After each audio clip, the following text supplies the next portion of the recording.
Life is a recipe, and cooking is how I blend the ingredients of my experiences into something meaningful. Cooking is a universal activity that brings people together. By sharing my love for cooking, I hope to inspire your own culinary adventures and deepen your appreciation for the food you enjoy every day. Today, I want to share with you the journey of how cooking has become one of my top passions, focusing on the person that means so much to me and who taught me this skill and how their influence has shaped my life. Over the past 12 years, I have learned many techniques and skills that I use in my everyday life. In this presentation, I will explore the early stages of my cooking journey and introduce you to my mentor. I will share key lessons and techniques I have learned. And finally, I will discuss the impact cooking has had on my life. The person who sparked my love for my cooking was my grandmother.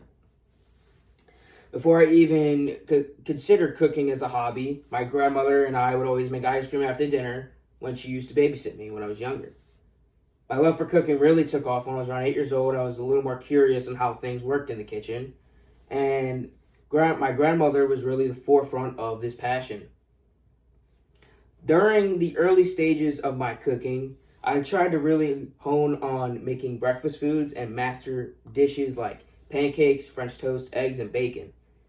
And at home, I would also help my mother bake for the holidays as well, making cakes, cookies, and all sorts of things. Now that I've spoken about how I got started and who guided me, I will explore the specific lessons and techniques I've learned from my mentor and a roadblock that impacted me down the line. By the time I was no longer a novice, so probably when I was around like 9 or 10 years old, I had most of the basics down, and my grandmother finally taught me how to use kitchen equipment, from how to use a knife and how to cut small things like grape tomatoes and cucumbers and onions as well. She also taught me the art of sauteing, like using a small amount of oil in a medium-high heat and mixing things and sauteing things like mushrooms, onions, and things like that. But in 2015, a little roadblock happened. Me and my parents moved when I was 10 years old. We moved from Staten Island to North Carolina. For me, it was a tough transition because I really didn't have my grandmother nearby as just to be there and always hang out when we're cooking. And it really hurt me. It really hurt me deeply, but I always did cook.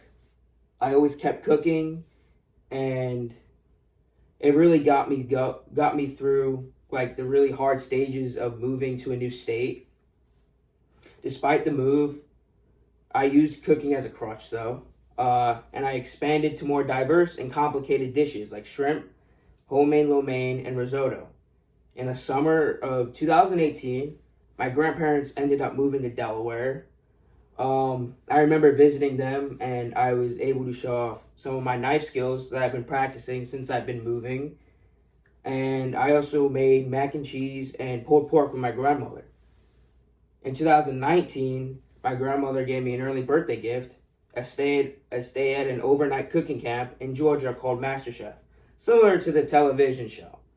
There I learned new dishes like creme brulee and homemade pasta, and honed my knife skills and sauteing techniques. In 2020, my grandmother's health declined. We cooked together for the last time, making crab cakes and a side salad. She passed away on October 28th, 2020. Even though I didn't cook as much anymore as I used to, I always remain passionate about cooking. I'm currently mastering how to cook steak and other dishes. And to this day, cooking still means a lot to me, just like my grandmother did. And I dedicate every dish to her. Throughout everything that happened, cooking has always been there for me. I've shared with you the early stages of my cooking journey and introduced you to my grandmother, who sparked my passion for cooking. We explored the key lessons and techniques that she taught me and the challenges I faced when moving away and how I continued to grow my skills independently. Finally, we looked at how cooking skills have impacted my life up to this present day and the lasting influence of my grandmother. I hope my story has inspired you to reflect on your own passions and the people who have influenced you. Whether it's cooking or another activity, think about the experiences and mentors that have shaped your journey. Cooking is more than just preparing food. It's about creating memories and honoring those who taught us and finding joy in the process. As you go about your day, I encourage you to try a new recipe, cook with someone you love, and create your own culinary memories. Every time I step into a kitchen, I feel my grandmother's presence, and I dedicate every dish to her. Remember, life's a recipe, and it's up to us to blend the ingredients of our experiences into something meaningful.